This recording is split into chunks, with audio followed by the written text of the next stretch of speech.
Hello, everybody. Welcome, welcome, welcome. Happy Friday for all. Hopefully, everybody's doing well. Want to thank everybody for being patient with me last week. I'm really sorry. I was really under the weather. And thank you for the emails, the ones that you reached out to make sure I was okay. I really appreciate that. Yeah, I had the flu. My mother moved in next door, and then she had to go to the hospital for something, and she came back and got us all sick. So always good times, always good times. But it's great to see everybody here today. Fantastic. It's great to see you all on a Friday. Hopefully everybody's getting ready. Got the Super Bowl coming up. Anybody's New England fans or Seattle fans? I'm a Colts fan, so there's nothing for me this year. Basically, we just couldn't do it. Fell apart the last half of the year, so what you gonna do? But it's great to see everybody here today. Go Hawks. Yeah, exactly. I'm not really rooting for anybody this year. I'm just gonna really enjoy the game, I think, is what I'm gonna look for this time. Good food, that sort of thing. Get to make a lot of food. Oh yeah. The Bears, I wish they would have done better, but it is what it is. But it's good to see everybody today. So today's agenda, we're gonna be talking about insider risk for Copilot and some of the new things that are coming. So some night and rolling out. So we're going to touch on that. We're going to go over insider risk, of course, for anybody who may not be that familiar with it. Then we're going to talk about some of the new stuff. My good friend Kevin Wee on the call today is going to be our leading the call around insider risk. He is one of my extremely talented peers over on the security side of the house, based here in California as well. And then we'll have some time at the end, a little Q&A. And again, as always, as we go through, feel free to ask questions. Your mics are disabled right now. But feel free to ask questions in chat. I'm right here, and I'll be answering them as we go. And then the session is being recorded. So just for everybody's edification, we are being recorded right now. So if you don't want to be recorded, well, I guess drop off the phone call. But these recordings will be sent to you. I'm going to try to get them sent out today as soon as I can, once they get processed. It takes a few minutes for me to get everything kind of processed up and posted and get it ready to go. But I'm going to try to get them out today ASAP. I'm also going to send out a little short survey at the end of the call too. So please give us your feedback. In particular, what do you want to see next? We want to make sure we're doing a good job. We want to make sure that you're getting the information that you feel is pertinent for you. So please feel free to, there's one section on there is like, what other topics would you like to see? Please fill that out. It'll be great to see. We're always looking for new stuff as we go and make sure these things are relevant. Your team is always. So myself, Jay Cotton, Principal Cloud Architect here at Microsoft. We've got Kevin Wee, also Principal Cloud Architect at Microsoft. We have our good friend Ben Perkins, Cloud Architect as well on the call. So we'll be here to answer questions as Kevin's presenting. Feel free to ask as we go. Just a quick look at the topics for today. I'm also using PowerPoint Live based on the feedback from everybody on last session. So you can flip back and forth and look at the slides if you so choose. And these links should all be active too, so you should be able to click on the links as we go. But today's insider risk, as we said, next week, inline protection for DLP. Really fascinating topic. And I've got a special guest speaking next week. Her name is Elizabeth Cox. She is one of our program managers. So she's actually working with the product group. So she's going to be a really great session. We were just talking about it yesterday, her and I were. So please, if you have not registered for all the sessions, you can use that link right at the bottom of the screen there. I'll also post it in the chat here in a minute once Kevin takes over. And I'm also going to post a link to all the recordings that we've had so far. So if you've missed any of the sessions this series, or if you want to go back and look at last series. So we did this series back in October, November timeframe. Actually, it's October timeframe. All those recordings are actually posted up on YouTube. I'll send the link in chat as soon as we get a break here. So feel free to come back. But yes, please register for all the sessions. We got 2 sessions at the end, 2 sessions on agents. Agents is probably the hottest topic right now. Out there around the security folks. How do we control agents? How do we have guardrails around agents? And my good friend Nick Villa is going to be presenting on that session for both of those. So first one's going to be declarative agents, or what we call agents light, SharePoint and Copilot Studio light agents. And then the second series is going to be around Foundry. So how do we have guardrails around AI Foundry and Copilot Studio, the full version. So please sign up for those too. They're going to be great sessions. A lot of good learning there. Just a reminder for everybody, we do have a series also from just a Copilot chat point of view. It isn't really security related, but I do recommend if you guys stop by and look at this. It's about how to use Copilot chat. Remember Copilot chat, the unpaid version, the version that everybody gets their Office 365 licenses is out there. So it's good for you to understand it if you haven't really looked at it or used it. just understand what it can do. It's interesting from a security perspective and a compliance perspective to see what it can do. And then always remember at the back in your mind that all these controls that we're talking about, what Kevin's talking about, what I've talked about, whether it's DLP, insider risk, communication compliance, whatever that may be, it also applies to Copilot chat as well. So it's a good idea for at least for some of us to get an idea of how it works and how end users use it. That way we can prepare for it and make sure that we have those guardrails in place. So please join those sessions if you can. They have multiple during the week. I'll post that link in the chat window as well. It's just good learning, honestly, to kind of figure out how people are actually using Copilot out there in the world, because we tend to live in this, security and compliance kind of bubble, and we just see it from our end, right? How do people use it, and what kind of controls can we put in place? But it's also good to see what people are using it for. I find it fascinating because I do work both sides of the house. I'm also a Copilot. I am a Copilot engineer, but I also do a lot of security work too. And it's always fascinating for me to see what people are trying to do with Copilot, and then how can I adjust some of the policies that we have within Purview to put some controls around that. So please join those sessions. And always remember, we do have a lot of classes for these topics. These are Microsoft-led classes, so classes that you can actually engage with your account managers at Microsoft, and they can help you get these classes set up for you and your teams. Every single topic that we talk about here in this series is covered by a class. And this is delivered by engineers like Kevin or myself. We come on site or we do it remotely depending on the needs. And we can do, a one-day session about how to get up and running with insider risk, how to get up and running with labels and information protection. We have a class just on e-discovery. That's a fascinating class, I think, personally, just because with the generative AI, how do we use e-discovery to really kind of pull that information out when we need to? So all these are available for you. Just ask me if you don't know who to go to from your organization about where to get these classes. Drop me an email, j.cotton@microsoft.com, and I can help guide you around where that would be and who you would need to talk to at the end of the day. That all being said, I am going to turn this over to my good friend Kevin Wee. Kevin, you have the floor, my friend. Thank you very much. Good morning, good afternoon to folks, wherever you are in the country. Nice to see everyone. I'm going to go and see if I can take control here of the PowerPoint Live. One moment. I believe I have control. We are on slide 8. So yes, welcome everybody. Good morning, good afternoon, wherever you are in the country. Happy Friday. Looking forward to this weekend, like Jay was saying, the Super Bowl and whatnot. Hope everyone is doing well. Just a quick intro to myself before I go into the deck and do the primer here for what's new with insider risk management and specifically Copilot and agents and everything in the world of Gen AI. So my name is Kevin Wei. I am a peer of Jay's. I am a security cloud solution architect. I focus specifically on everything with Microsoft Purview and data security, so DLP, information protection, and particularly this one. I have some experience in this tool, Insider Risk Management, which is one of the 3 pillars in data security, right? So I'm based out here in California, actually up in the Bay Area, not too far from Jay. So if you happen to be in this area or one of the customers might be able to see you on these days. Quick plug, if anyone is, customers are trying to come down to RSA conference, we have that going on next month as well. If any of you are interested there, I'll actually be manning one of the booths. So feel free to drop by one of the Purview booths. I will be there myself doing one of the demos. So. All right, anyway, we're going to go into it. So quick primer on insider risk management for folks who are less familiar.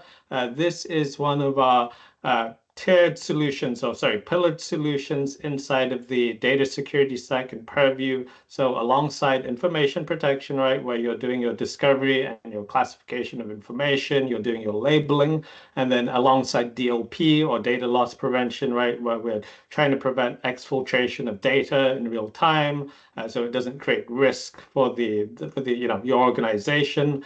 This goes alongside that because this is looking at a lot of different type of activities that maybe your end users are doing, and additionally, Net New today will cover it, agents, right? Are doing that are potentially, intentional or unintentional egress of sensitive data.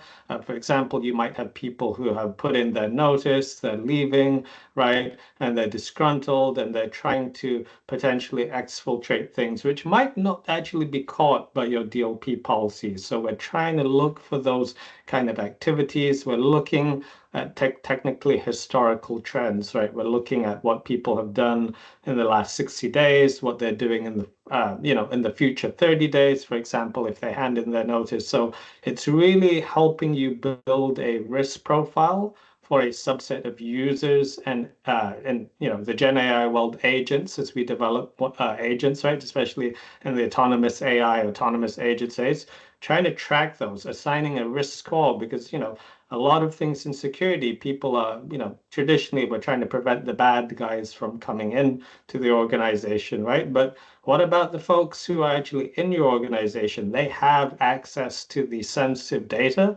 What are you doing to track those folks? Because they technically don't need to hack into the environment, right? This is like within the organizations, hence the name insider risk, right? So we're looking at these cases, right? Intentional, unintentional egress of sensitive data. What kind of sensitive data falls into, IP, intellectual property? Is someone trying to do something in fraud, or is there some type of insider trading happening between a couple of different people inside the organization? Things of that nature. And then the last point here, which I kind of want to highlight is risky AI usage because we are also looking at the agents that people develop, particularly if you are using our platform or our tools. In this case, it's going to be Copilot Studio or Microsoft, Azure AI Foundry. If you're developing, low code agents or pro code, if you're using Foundry, we have agent specific policies now inside the risk, which work the same way as it does for insider risk policies for actual human beings, right? I like to call the agents non-human human accounts.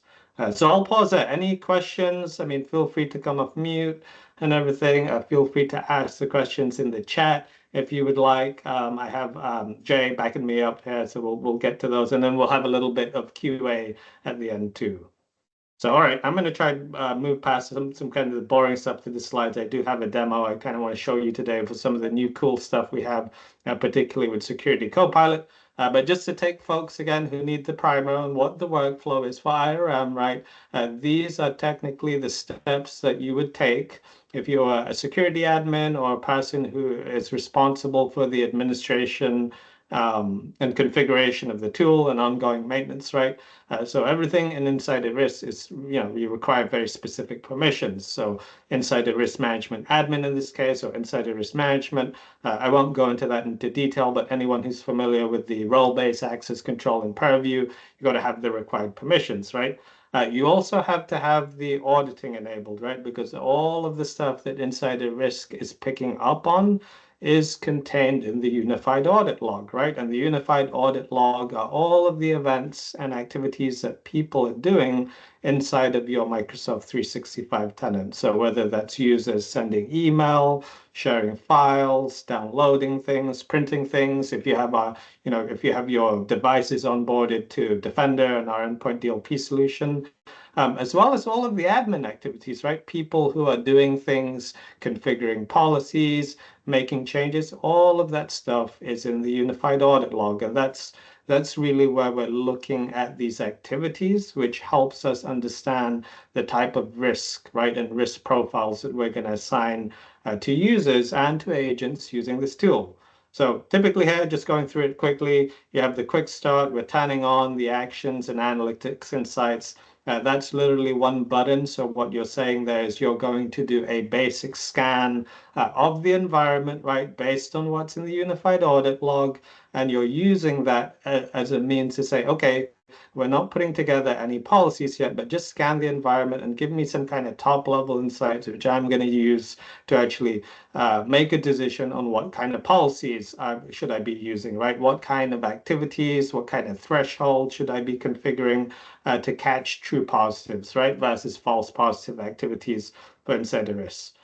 Then we have a whole bunch of insider risk management settings. And if you haven't caught the recording, I believe we did this back in the September, October timeframe. I did do a session one for this one. This is kind of part two, right? We're focused on the new stuff, but I did go through a bunch of these settings and what you need to go look at here before you deploy any policies. So this one is basically looking at, hey, what kind of activities do I want to track for insider risk? What kind of basic thresholds that apply to all the policies? What, do I want sequence detection? Lots and lots of different things. So if you want to go ahead and find the recording for that, I covered some of that. And then obviously some of the material that Jay was posting on the previous slide, if you have, the right hours in your contract, Microsoft customer, you can go ahead and you can contact your account manager, and we can go ahead and deliver a potential workshop that covers all of this, right?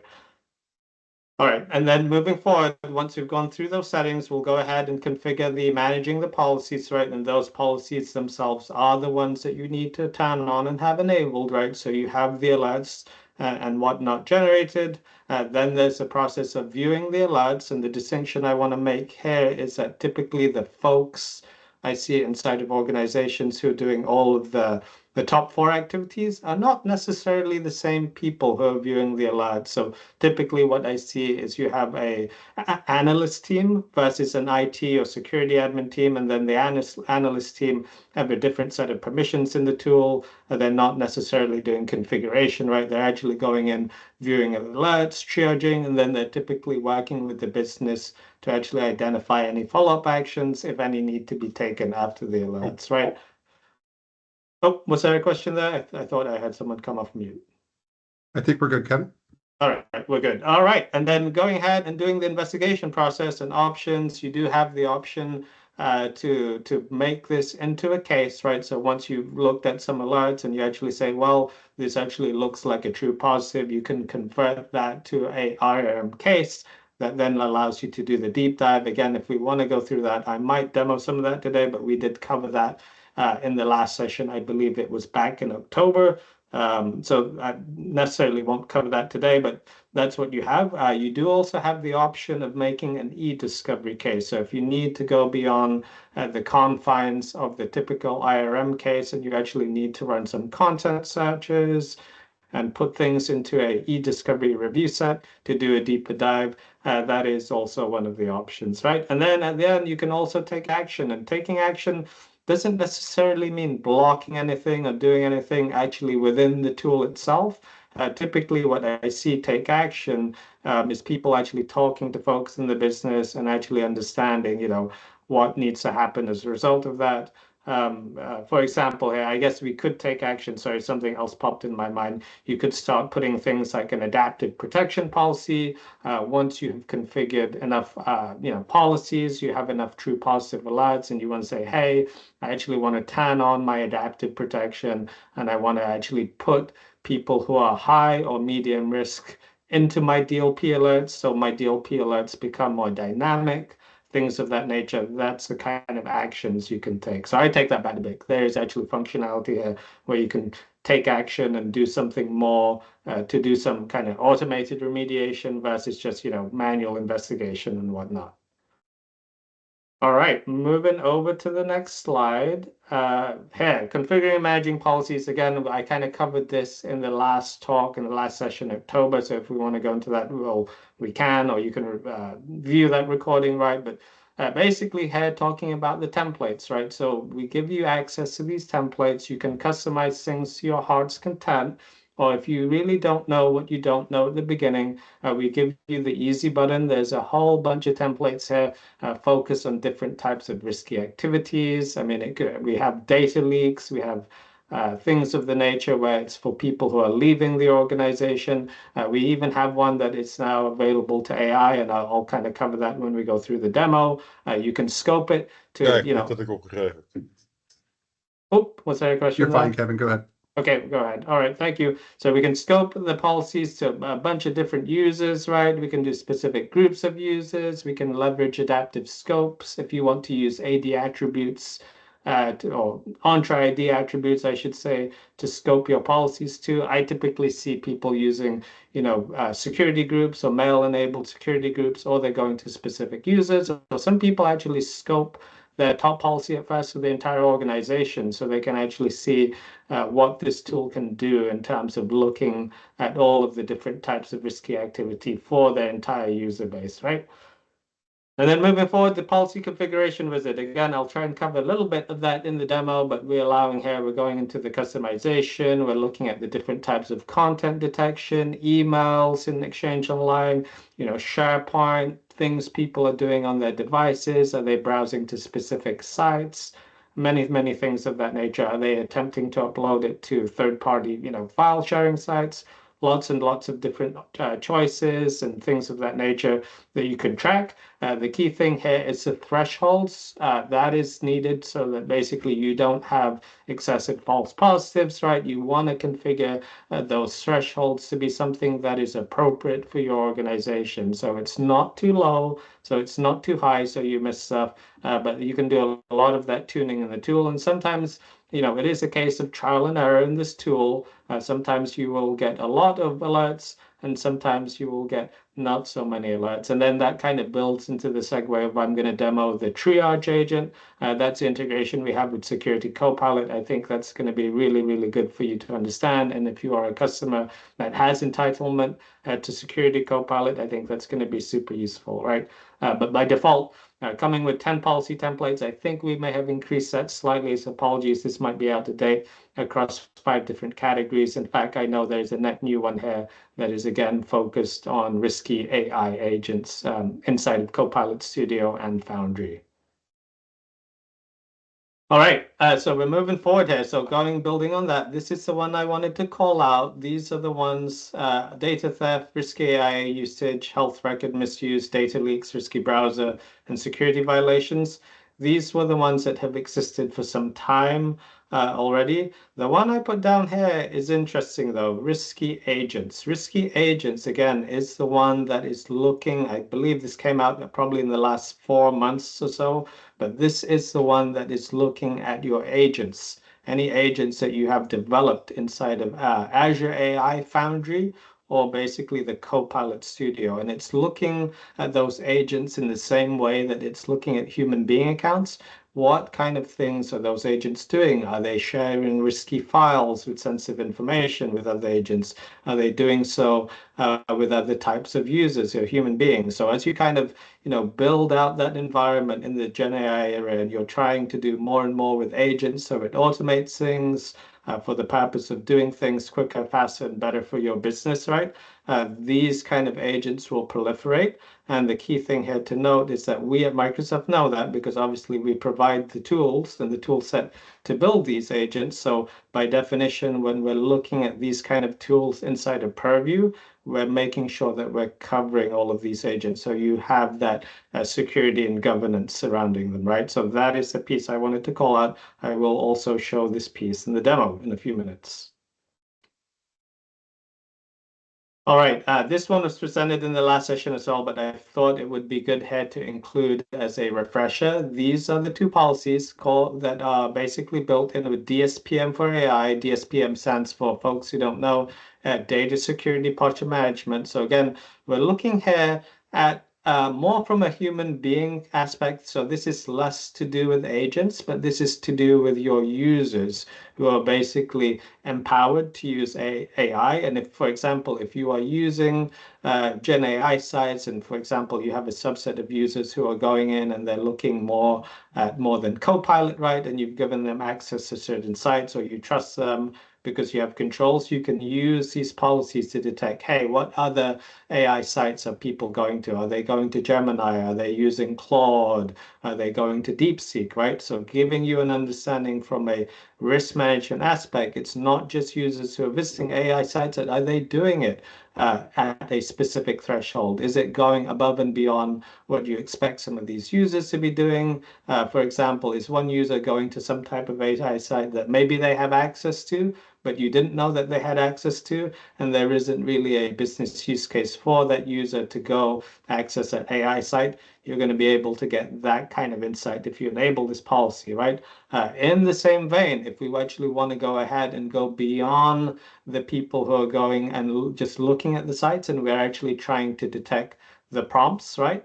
and responses. We also do have this DSPM for AI. If you enable this policy, detect risky AI usage, we'll be able to bring in the telemetry for the risky prompts and responses in our stack, right? So Microsoft 365 Copilot agent and other generative AI apps. The other generative AI apps is typically the stuff that's third party. So the stuff that is outside of the Microsoft ecosystem. Now, the caveat here is that there is a pay-as-you-go charge for that. I'm not going to go into that into great detail, but for folks who are familiar with the licensing, unfortunately, not everything of this comes with E5. We have decided to go with some pay-as-you-go model for some of the non-Microsoft AI apps, but the key thing I want to note is the functionalities there, right? We're going in and we're giving you telemetry for other AI apps outside of the Microsoft stack.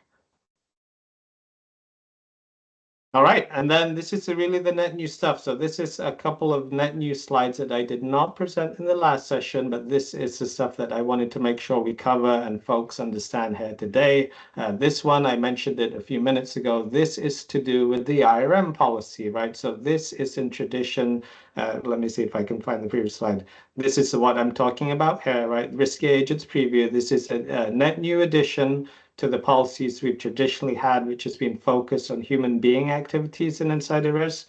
But if I go back to here, we are now looking at agents. So we have a separate section inside of the IRM portal, which is focused on agents. So we're making that distinction right between human beings and agents. But really, this IRM policy is really looking at the same kind of thing. So the policy looking at what these agents are doing, risky prompts, are they generating sensitive responses? Are they trying to access sensitive or high priority SharePoint files with sensitive information? Are agents even going out and trying to access risky websites?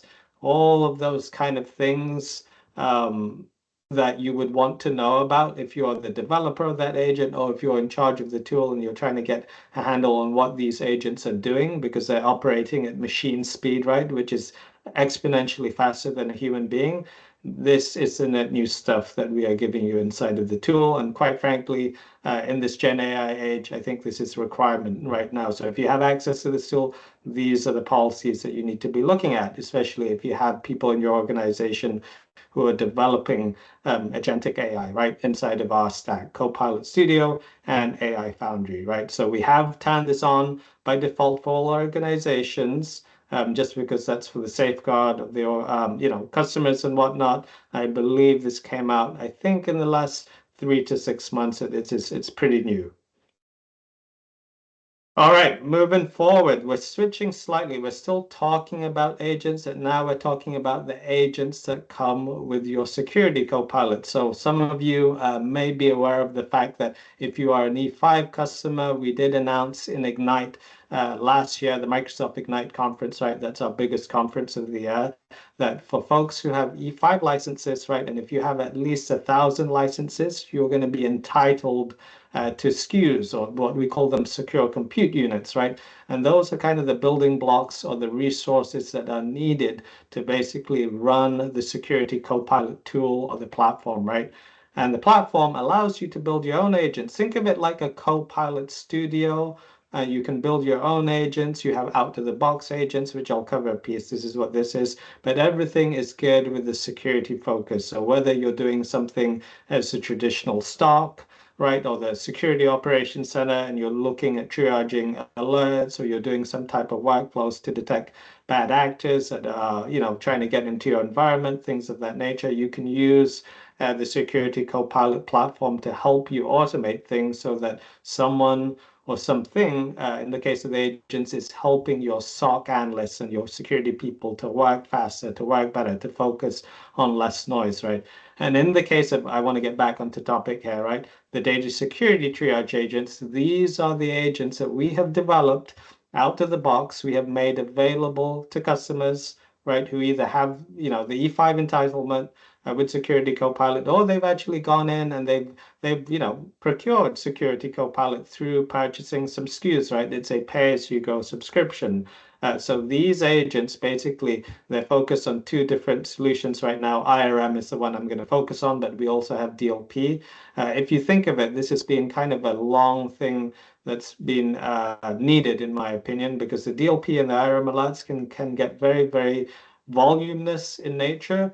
And I've had many customers come and tell me of, hey, I've turned on this tool, but there's just so much stuff coming in, even though I've tried my best effort to actually, tune the alerts and whatnot. I need help. I don't have resources that can, actually triage all of the alerts, and I don't know what to do with all of these alerts, right? Essentially, that's what these these agents are going to be doing, right? They're going to allow you to focus on what the AI is looking at in terms of what is considered risky, and then it allows you to basically prioritize which of the alerts that we believe at Microsoft needs your attention the most, right? And then from going in there, we're going to be able to do a summary, and I'll give a demo of this in a minute so everything is much more understandable. But really, this is the first phase of the agents, right? Don't expect these agents to stay still. We're going to continue to pour investment in them. But for now, a lot of this stuff is informational. It's allowing you to focus on the right alerts that matter the most to your business, and essentially, making the most of your analyst's time, right? Your analyst's time are valuable for the people who are looking at these alerts, and they need to look at real, true positives, right? And this is what these agents are doing. All right, and I think, well, sorry, I clicked on the wrong slide there. I think I have the same two slides. Apologies for that. So just moving over to this slide. Again, this one is the one that is specific to insider risk management. Again, we're talking here about the triage agent. A lot of text on this here, but basically summarizing what I just kind of described before. So I won't spend too long on this and go into the demo. But again, key benefits, I want to take you over here. Accelerating insider risk investigations with AI-generated summaries and context, right? So people can essentially look at the TLDR in one page, and they can look at, hey, why is this alert considered risky? What caused this alert? Instead of having to click in many different places within the alert and trying to figure things out for yourself. Everything now is going to be in an AI-generated summary, and it's going to be in one place to look at. Enhances detection of risky behavior by correlating signals across systems. What that means is that for us to get you to that one-page summary, the system or the AI has already looked at all of the things that make up the alert, everything in your policy, even things outside of your policy necessarily, right? That's what it correlates, and then that's what it comes to, and I'll show it in the demo with the AI-generated summary. All right, and then just some more screenshots here. It talks about the same thing. I think this may be a repeat, so I'm going to go ahead and see if I can actually get to the demo. So give me a moment. I will be sharing my screen here. And we're doing okay, I think, for time. Yeah, we're looking good, Kevin. Plenty of time. All right, perfect. Thanks so much. All right, so I'm just going to bring this. Actually, I'm going to focus on this screen. Apologies. All right, so we are inside of the Purview portal, and how did I get here? So I went into Home, okay, and then for folks who are not familiar, I click on Solutions, and I go into my Insider Risk Management module here. I click on this. Now, for folks of you who may be familiar with this tool, we have changed UI a piece. So what I was explaining earlier, that you now have the delineation or the distinction between users and agents. This is what we're seeing. So we've kind of made that split to make it clear that we see agents as one type of set of accounts that we need to track for insider risk. And then here you have your traditional human beings or your users, right? Now, what I did want to do here is just make sure we can go into the alerts here, because this is what I have inside of my demo environment. And then this is, well, you know what? I'm actually going to go up one level. I got ahead of myself. I apologize. I am going to go to agents here, and I just did want to showcase this to you. If you click on agents here, and if you already have the secure compute units or the SKUs or SCUs provisioned in your environment, right? This is what you're going to be able to see. So these are the Copilot agents, right, that are available in Purview today. We have 3 separate ones here. Now, if I go into one of these, for example, this one, the triage agent and insider risk, I'm going to click on this, and then it's going to allow me to actually view the configuration of the agent. What is the agent about? what type of activities is it doing? Or rather, apologies, I go into edit agent. These are the type of activities. So this is a log. This is what the agent is trying to do when it actually goes ahead and triages new IRM alerts. And what I did want to call out here is if I click edit the agent to give you the high level before we go into looking at some alerts. This is a piece that I wanted to call out. So the triggers here, right? So we're configuring the triage agent in IRM. If I go ahead and if I click on this, and apologies, I can't, but if I was able to here in the demo, I'll probably find it in the other page. You can change the alert time frame. So I think it goes within 24, 48, 72 hours, and then you can go up to any number of days. So this is what you typically may need to adjust.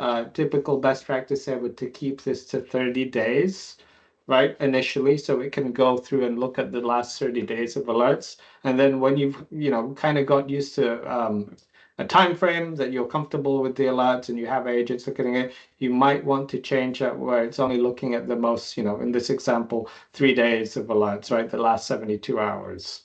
Right, and then within this policy scope too, you can also pick, hey, which IRM policies do I want the agent to be looking at? At first, it's recommended best practice to have the agent look at all of the different policies. But if you're just focused on saying, hey, I don't really want to focus on that, and I just want to focus on very specific policies because of my use cases, you will be able to edit this and basically have the policy scope to whatever policy or IRM policy that you wish to focus on first, right? And then we also have the feedback here. So if you're going in and you're giving feedback, learning from the agent, and I'll demo that in a piece.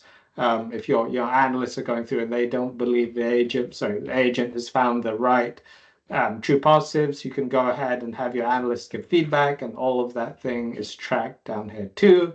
And then I won't be able to show you this in the demo environment because I don't have permission, but I did also want to mention the usage monitoring. The usage monitoring is important because your costs are tied to the consumption of this secure compute units. And if you were to click on this, and fortunately, I don't think I have access to the right page, but if you did, this is a piece where you go into the standalone security Copilot experience, and then you will actually have access to view how many secure compute units you've consumed and what this is and how is this contributing to the your pay-as-you-go costs and whatnot. All right, so I'm going to go back into IRM. I'm going to go ahead and actually do a little demo of what the agent does. So if I go back into users, right, and I'm going back here to Insider Risk, I go here and click on my alerts. What you will see here is you will see the standard view as well as the triage agent view. Now, just to quickly go over the standard, this is the traditional experience, right? When you have policies set up and you have a bunch of analysts who are looking at them, you will typically get this page, you will get a bunch of alerts, and literally your analysts will have to click on each one of these. I mean, you could also focus on the best practice, which is high, but there's manual investigation because you're only going off the alert severity, for example. Now, if I switch over to the triage agent, what you will see here is we have these 4 categories, right? And the first one typically that you want to get the most value from, I typically switch to is needs attention. So this is basically the AI that has gone through this. You've enabled the agent, right? You've given it, I think, at least a few hours or maybe 24 to 48 hours, depending on how large your organization is, to go through, trawl all of the different alerts that your policies have generated, and then come up with like a curated list of what we believe or what the system, the AI believes needs attention, right? So say, for example, I'm going to go ahead and click on this one, if the demo gods are with me, and I'm going to go ahead and click view details. You'll have the side pane here, which tells you everything in detail. But if I click on view details here, I will be able to see the agent summary. And the agent summary, again, is the security Copilot triage agent trawling through. It's looking at all of the different activities that made up this alert, right? And then it's taking a look at how you have configured your policies. And then it's literally telling you, hey, this is why it needs attention. What is the actual user risk? What is the activity risk? You may even have some alerts here which are low priority, but rather the agent has flagged as high attention, right? And in this case, you want to go ahead and take a look at that, and it will actually tell you here why it believes it needs attention, right? So this is the stuff that's new. This is the stuff that's really going to save your analysts time. So instead of them clicking around everything and trying to understand everything, this is literally the one-page summary using the triage agent, and it's telling you all of the contextual stuff. So really, I mean, it tells you, hey, do we need to move this into an IRM case, or do we mark this as something that's a false positive as a benign, right? And then what you can do is if you disagree with what the agent has categorized, you click on this categorization feedback, right?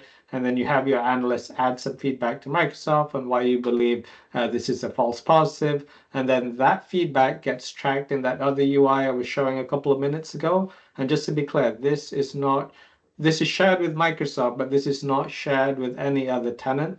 This is very, very contextual to your own tenant. This is not used, I believe, to actually train the machine learning and all of these other models that the agent, the backend is using, right? This is specific to your tenant, right? So the key thing is giving this feedback, right? We're not going to promise here that everything is an absolute true positive, but essentially this is what this piece is. All right. Any questions so far in the chat, Jay, that I need to call out? Are we good in the chat? We've got one question about the anonymization of names, but I'm going to respond to that one. So keep on going, my friend. Gotcha. Thank you very much. Thank you. All right. So, I mean, that's the piece. So going back to the alerts, we see a bunch of alerts here that need attention, right? We have less urgent ones. You can do things that are focused on, a particular user and whatnot. But here's a curated list. You wouldn't expect to see hundreds and hundreds of needs attention here, at least from what I've seen of other customers that have deployed this, and you can categorize and whatnot and everything, right? So that's it, the triage piece, right? The same kind of thing. I know we're going to go outside the confines that I kind of wanted to demo this as well. If you're going into DLP, the triage agent does the same thing because we release the agents, so the triage agents as a pair. And here, basically, it's looking at the same kind of thing. So if the people responsible for IRM are also responsible for DLP in your organization, you can go ahead and expect to see the same type of interface. So if I go, for example, into this one has a DLP alert severity of low, but I'm going to go ahead and click on this one because I want to know why this one was flagged as needs attention. So I'm going to click on this. I'm going to hopefully click on view details when it comes up. If the demo gods are with me today, it looks like they are.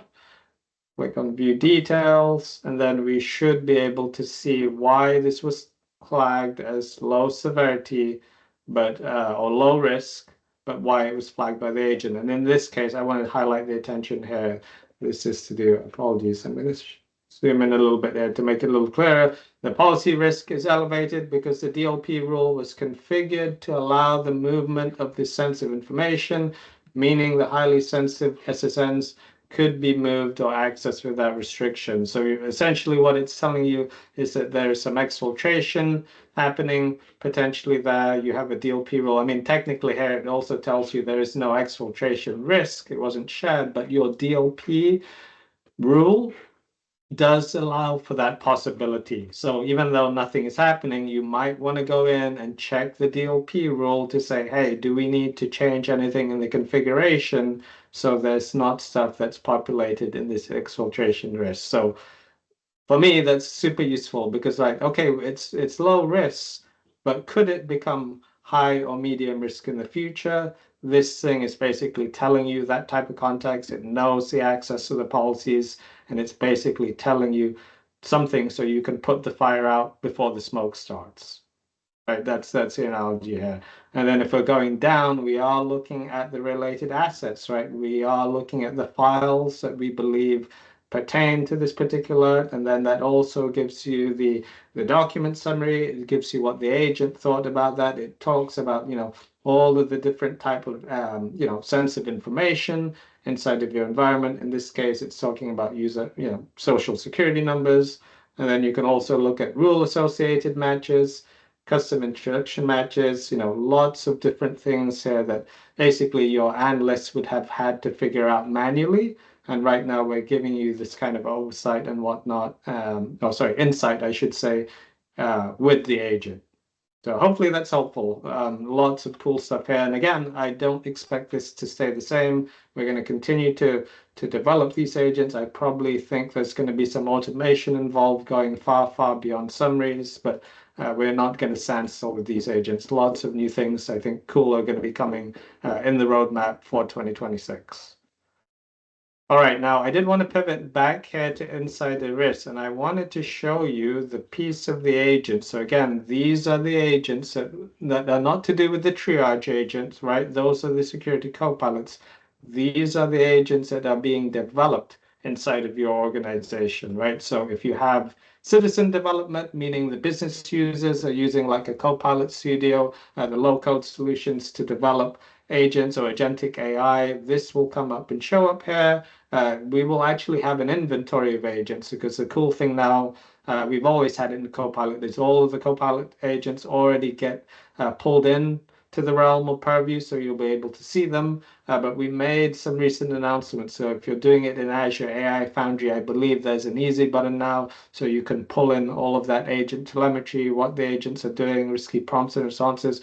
All of that stuff is also coming inside of Purview now as well. So the key thing I did want to go here and actually show, apologies, I might need to actually switch. I'm going to stop showing my screen for a minute. I need to switch to a different demo environment. 1 moment. I did want to show you the IRM policies for the risky agent. So I'm going to go ahead and reshare my screen in a moment. Hopefully, folks, you should be able to see my screen. So I'm going back into here and I'm going into Insider Risk Management. I'll zoom in a little more. And if I go back down and I click on the agents inside of here, apologies. I go into policies. Apologies, I was looking at the wrong place. So if I go into here and I go into my policies, I see two different places. I see my traditional IRM policies, right? And in this case, let me see if I can switch to this other environment. I click on policies. We have a whole bunch of different policies, right? All your traditional IRM focus on data leaks, people leaving the organization, things of that nature.